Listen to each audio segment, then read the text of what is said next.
Hi, I'm Brian Couch. This is Yuan Lin. And we're here to talk about our prototype of intelligent clinical decision support system. Next slide, please. This is a prototype tool. It's a website that demonstrates artificial intelligence assisted clinical decision support system. We're using two artificial intelligence techniques, decision trees and neural networks. The case study we're using involves hepatitis patients, and the idea is to develop a non-invasive prediction tool that can help avoid liver biopsy or minimize it. Yuan, you want to give some background? This is some background about the liver biopsy. Liver biopsy procedure is used to confirm disease and extent of damage treatment protocol. That is from level from 0 to 4, but fibrosis 0 is no scoring and 4 is the most seriously. The fibrosis stage indicates patients' prognosis and likelihood of responding to antiviral treatment.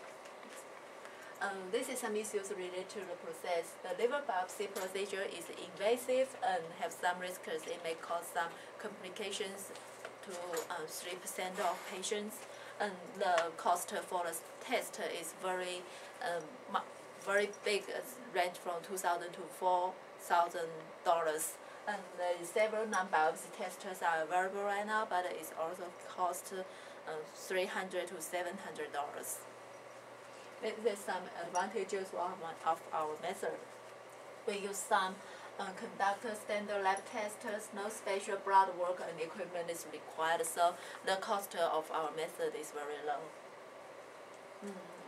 The data we got from a hospital, that is 424 patients' information totally. That is for some input of patient information, and there is 16 lab rotation data, and we got one output, the fibrosis stage for output. This is part of the decision tree. For the whole decision tree, we have 165 nodes and 83 leaves. For the branches, it's based on the input data, and the leaf is the fibrosis stage. If one patient's information followed in this way, then he will have one level fibrosis, and this is the age. If his age is more than 42 years old, then his fibrosis level will be 3. And the decision tree,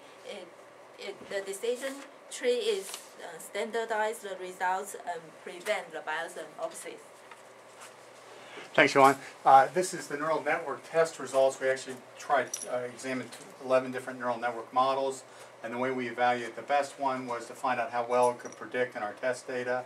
The model we selected, which was best in 56% of the time, it selected the correct fibrosis stage value, and then plus or minus 1 stage it predicted that correctly 9%, and was only off by 2 and 4% of the cases.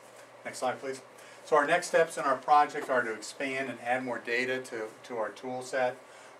We're also going to evolve the prototype in several ways, including adding logistics regression and genetic algorithms to the tool set. And then we also are going to continue to validate with clinical physicians. We've shared our results with a pathologist and liver disease specialist, and they've been very excited about the predictive capability in the tool. And then we're also going to compare and contrast our results with commercial products. And then we're going to look for a not-for-profit sponsor that can host and continue to validate the system. So if we could now, we'll just do a quick demo of the tool.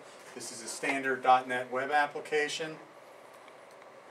And so on the left-hand side, you see the patient information, age, hepatitis type, and so on, and the laboratory results from the standardized blood test.